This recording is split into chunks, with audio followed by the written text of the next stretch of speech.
Welcome back to Everard Junction. As you can see, finally we have a train running on the layout.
I've been very busy over the last few days working on the layout. I've done all sorts of bits and pieces, and I've also managed to get the trains to run. So I'll take you through those bits and pieces that I've completed. Okay, so picking up from where we left off in the last video, I've finished the last of the decking. I had a few more things left to do, the main thing being to support the sides of the deck with thin pieces of plywood. I've just glued and pinned some thin pieces of plywood along the sides using the sawn edge along the top to help resist against any possibility of any future warping. It's unlikely that will happen. I've seen plenty of layouts where the deck is just a straight piece of plywood between the supports, but just to be sure, I have added some extra plywood for bracing along the sides just to make sure that everything's going to stay where it is. I've also given all those bits a lick of paint just because I had the paint, and it certainly beats looking at plain timber. After that, what I did was construct some dividers that just hide the fiddle yard from the scenic part of the layout.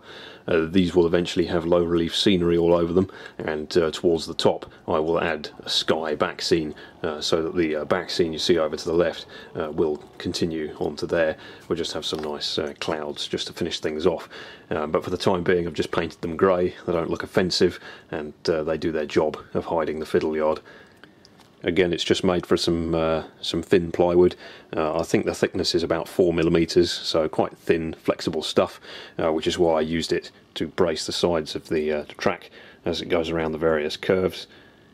I've put some bracing along the back of it, just giving it a nice little frame to keep it upright and straight. As you can see, it's nice and straight.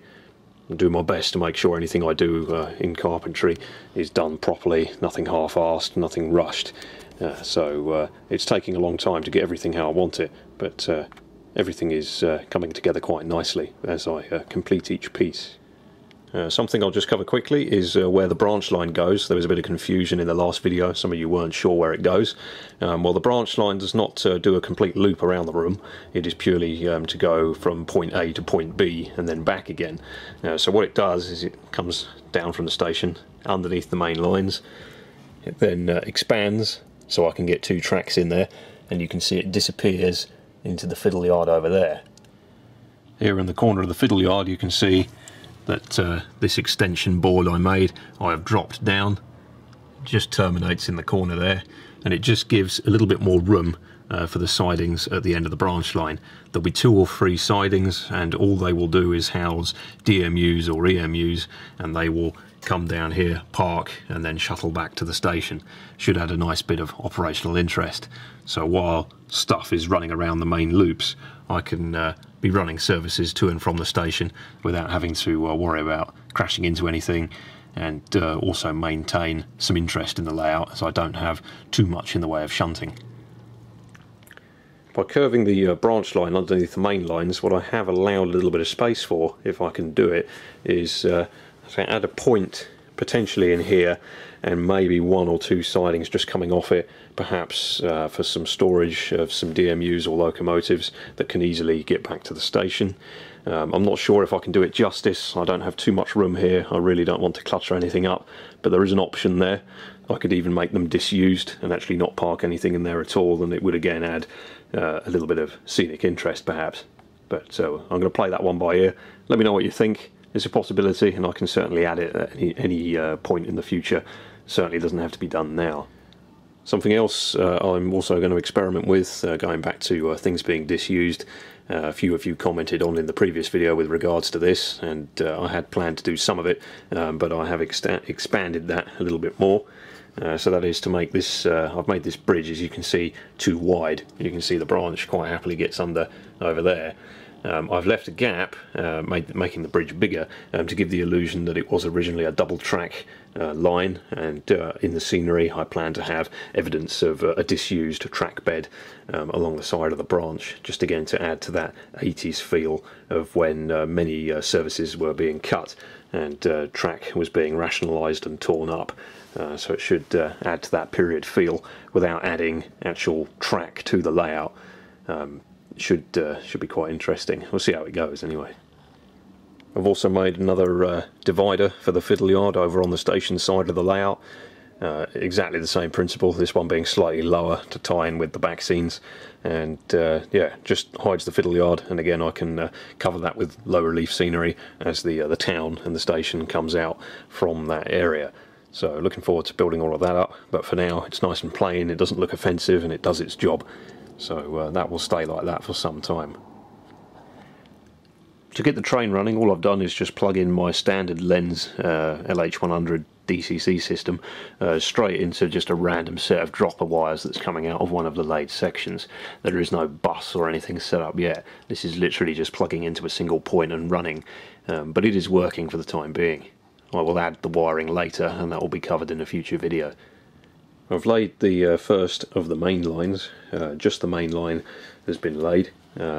This will be the westbound main line, so I'm trying to maintain the idea that if you stand where I am and you look at the layout, what you are actually doing is looking towards the south of the country. So you have the main lines to the south, the relief lines to the north, as per the Great Western Main Line. That way heads to the west, this way heads to the east, or the London direction. Quite a bit of time has been spent on respacing the Pico track. I've respaced all of the sleepers so that for every scale 60 feet there are now approximately 26 sleepers.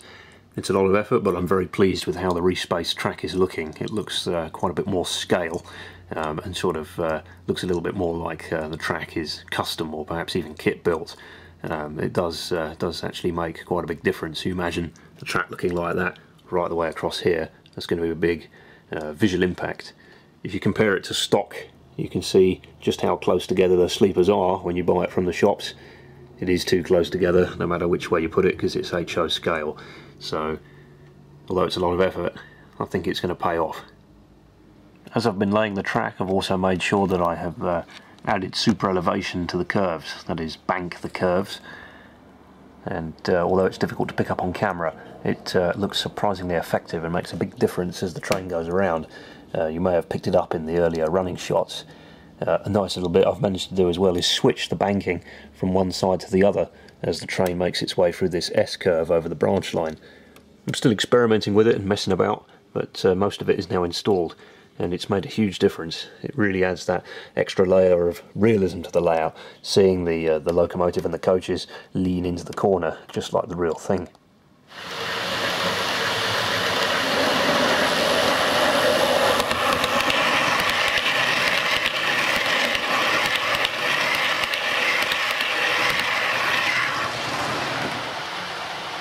So that's the end of this relatively short update. But hope you enjoyed it, and I'll be back as soon as I can with the video on the track laying. I'm going to get cracking on laying the rest of the track now, but it is going to take a while, so please bear with me.